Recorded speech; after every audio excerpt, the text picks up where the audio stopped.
What if you're a bit different? What if you want something that isn't quite so cliche? If you're a car enthusiast and you think of a fast super saloon, then the usual suspects are always going to be the Germans, like the infamous BMW M5, Mercedes E63 and the Audi RS7.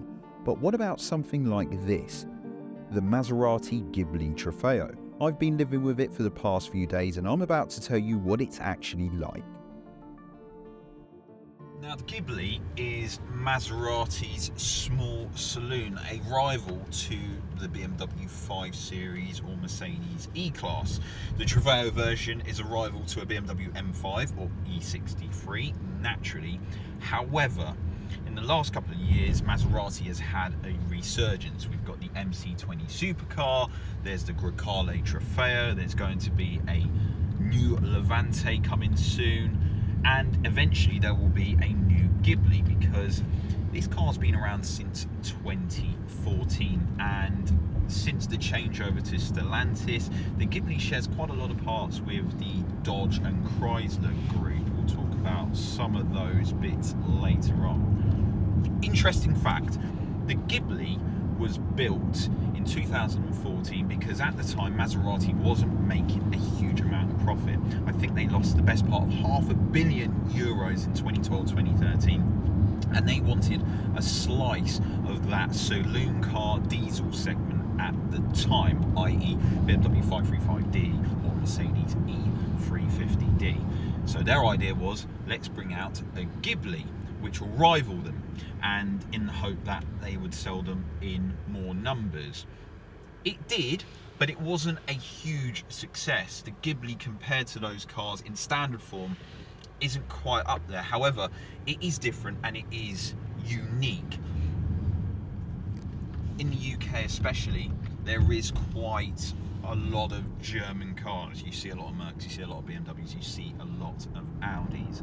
The Trofeo version is trying to be that same sort of thing. It's something that you can have that's not another BMW M5 or E63 or even an Audi RS7 at that matter. As much as I love hooning cars around and burning rubber, I equally like roaming around cities late at night, and this Ghibli Trofeo is the perfect car for it. The base price for the Trofeo is £104,000, and once you add some toys like this particular test car, it jumps to £120,000, which is considerably more than its rivals from Alphalterbach or Munich. But under the bonnet, it has a prancing horse, a Ferrari derived V8. Let's talk about the V8. So, it's a similar engine to the ones that you find in the Roma, Portofino and the SF90, but they're a flat plane crank and this one is a cross plane crank, and the block is quite similar, but there's a few differences. Them ones are 3.9 litres, this one is a 3.8 litre. Twin turbocharged, of course, and it pushes out 580 horsepower, propels this car to 60 in 4.3 seconds, and it will do well on 204 miles per hour. And it does it pretty smoothly thanks to an 8-speed ZF gearbox and a clever limited slip differential. Wafting around at slow speeds, what is it like? Well, it's very comfy.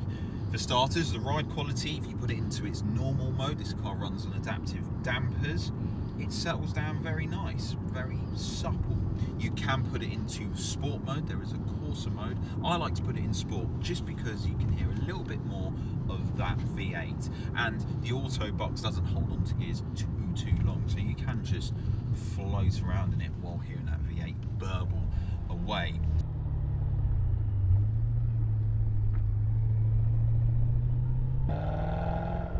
And while you're wafting around, the Ghibli is surprisingly quiet, almost as good as some executive limousines at that matter, and it helps thanks to acoustic double glazed glass. Navigating it around town and threading it through small lanes can be a bit of a squeeze. The Ghibli feels quite large in its diameters, which could be a bit tricky at times, but once you spend some time driving with it, you'll soon get used to it. Unlike other saloon cars, one thing I do like about a Maserati, especially a saloon Maserati, is the fact that it feels quite villainous. There's something a bit naughty about it. I was with a couple of mates the other night, and they're quite large dudes. And one thing I did mention is, it just felt like we're the firm. You know, it felt like a couple of geezers, especially roaming around East London. You just had that vibe that you was going to kick someone's door down. Oi, where's my money?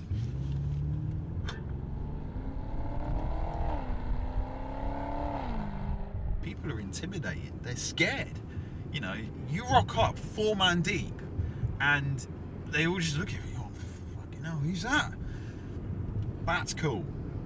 On the flip side, people that do like Maseratis look at it and they just go, wow, it's a Maserati. I was quite in shock as to how much attention this Ghibli gets. It gets far more attention than, say, an M5 or an E63. Some people might like that, some people might not like that. That's each to their own when it comes to choice and preference.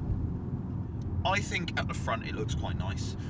This particular test car in this specification is really cool. Blue with tan interior. Well done, Maserati UK. It looks top notch. Inside we've got some carbon fibre, we've got column mounted paddles. It's a nice cabin. The cabin is nice. Is it £120,000 nice? I don't know. I'm not too sure. On the flip side, it is a Maserati and it's got a Ferrari V8. So I'm kind of being one of those cynical Italian, it's amazing sort of things. There are some bits that do let it down. Some of the Chrysler Dodge switchgear is a little bit much. But you got to remember the Ghibli's getting on for the best part of 10 years old. So I'm sort of going to let it off on that front. There's a sense of vibe about this, honestly. It's just really cool. That's one of the joys I love about driving around these areas and wafting, and this is possibly one of the best cars to waft about in. And why is it that case? Well, that's because there's a sense of magic when you're driving a Maserati. There are other cars that do it better in many aspects, if I'm honest, but for some reason when you spend a little bit more time driving the Ghibli, it starts to get under your skin. That could be the Maserati magic thing. Seats are comfy, steering weight is pretty nice in my opinion. Gearbox seems to slush through the gears very, very nicely. There are a couple of blind spots. B-pillar, sometimes when you're merging onto the lanes, it is, you know, a little bit tricky. You sort of almost have to turn your head to see when you're looking out of. Parking can be a little bit tricky. Infotainment system. It's a little bit fiddly. When you start the car up, it always makes you press accept. I'm not sure if there's a sub menu to turn it off. There might be, there might not be. Some of you guys in the comments might be able to explain it. I can't find it. However, on the flip side, it automatically pairs up to Apple CarPlay, and let's be honest, if you've got Apple CarPlay, there's not really much to explain about the infotainment system. So going through tight gaps and width restrictions can be a little bit of a challenge. There are some assists to help you with that. So you've got the 360-degree backup camera, you've got lane keep assist, steer assist, which cheekily Maserati charges you extra, which is a bit of a cheek. It's a £3,000 option, which I think is a bit wrong, especially when you've spent the best part of £104,000. Is it enjoyable? Yes. If you're a Bond villain, I'd like to think that a Bond villain like Blofeld would roam around in a Maserati. Maybe black with tan interior, but blue works as well. Monsieur Bond, let me explain to you about my Ghibli Trofeo and how much money I lost in the first 6 months in depreciation. Because we all know what Maseratis are like.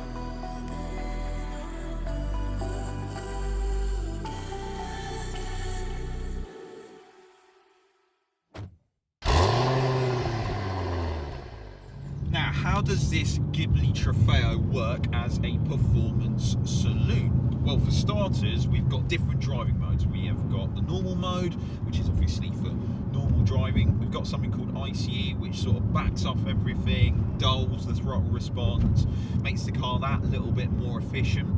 Not that this is efficient anyway, because it is a twin-turbocharged V8. An interesting fact, on a normal cruise you could get 25 miles to the gallon, but you want to hear that V8 all the time. There is a sport mode and then there is a Corsa mode. I like to put it in sport because you just get to hear a little bit more of that V8 rumble.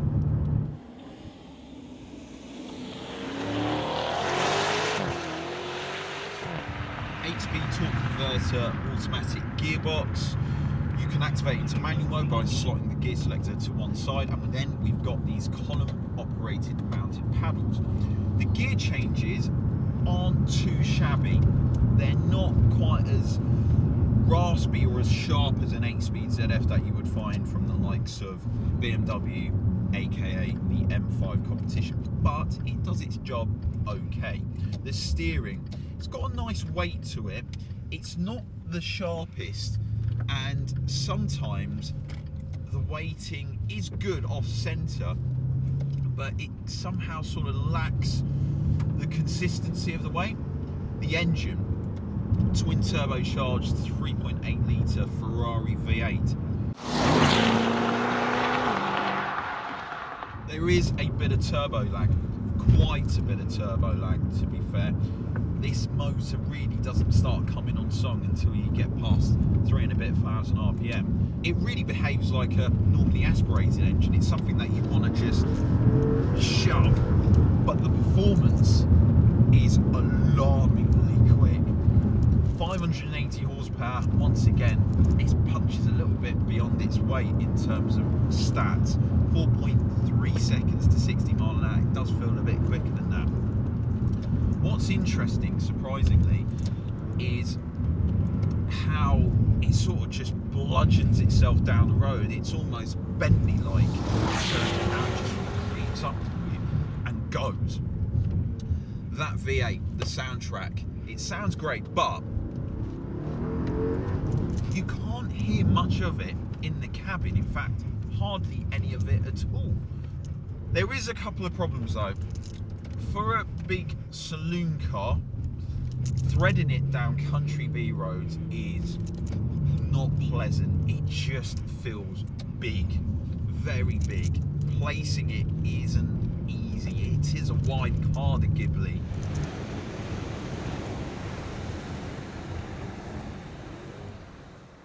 Right, the chassis. There is a damper button that you can basically sharpen the car up. I tend to avoid it because it just starts to feel that little bit busy. Normal mode on the dampers with the powertrain in sport mode is where you want to be. Corsa mode makes everything just a little bit harder, and then it backs off the traction control. The performance is great, however, because the Ghibli's a little bit old, the rigidity of the chassis just isn't quite there. I'll be honest, it sort of floats around. It feels a little bit unsettled, and a car like this, you want to exploit its talents. Traction is really good, especially with a 580 horsepower rear-wheel drive car with a limited slip diff. I like the column mounted paddles, but for some reason it doesn't quite work in the Ghibli. Something like the Grecale, where the rack's a little bit quicker, means that you're always near where the paddles are. However, if you aren't in the right gear, let's just say here, and you want to grab third, you can't really grab it until you've straightened up the wheel.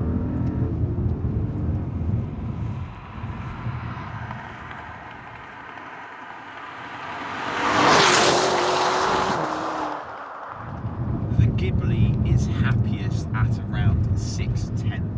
Anything past that and it starts to struggle, or you end up backing off a little bit because it just feels that little bit large. Is it enjoyable? Yes, it is. It's not the best, but then again, there's something cool about it. You're in a Maserati. Is it better driving it quickly down a country B road than, say, potting around town late at night like we did earlier? No. Where the Ghibli shows itself off in terms of its talent is when you're just cruising, using that twin turbo V8 just to surge itself along. That's where it really opens itself up. When you start attacking it and grabbing it by the scruff of the neck, it starts to get a little bit upset. But then again, it is a 2-ton big saloon car. I am asking it to do things that I expect from other fast performance saloons. The Ghibli just quite doesn't do it.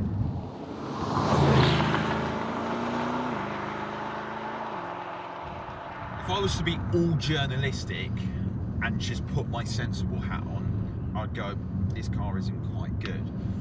It's nowhere near as dynamic as a BMW M5, nor is it as fast down the straight as a Mercedes E63 AMG. It's still fast enough, but strangely, I love it. I genuinely love it. And I don't know why, it's this Maserati thing. They never quite, I don't know, hit the spot, especially in recent years. They are really starting to shine though with other models in the range. And when Maserati do decide to make the successor towards the Ghibli or the Quattroporte, I reckon it's going to do some damage. But so far with the Ghibli Trofeo, I just like cruising around in it. Leaving the gearbox in auto, have the transmission and exhaust in sport, hearing that V8 burble and just cruise and waft. And that's really where it excels. It doesn't encourage you to do big tail out power slides. It can do it, but really the Mazda's all about just driving cross continents, going out for a meal, cruising around London, and people like you in the Ghibli Trofeo. It's one of those cars that can come aground by not putting too much effort in, and I think the target buyer for this car will absolutely love it.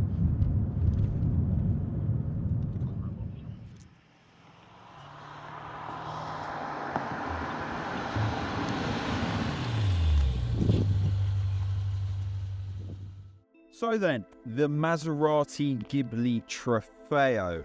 In all honesty, it's not the most amazing car in the world, but to be fair, it is quite an old one.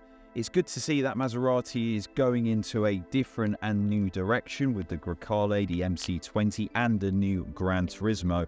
And though the Ghibli is the best part of 10 years old, it's still got a couple of quirks and charms that makes it a true Maserati. Okay, it's not the most prettiest one in the world, and yes, inside there are a lot of Jeep and Chrysler bits, but you do have a Ferrari derived twin turbo V8. It goes like stink and it's just full of charm. Anyway, thank you very much for watching the video. If you've liked this, hit the like button, hit the subscribe button, leave a comment down below. Let me know what you think of the Ghibli Trofeo. Until next time, folks, see you later.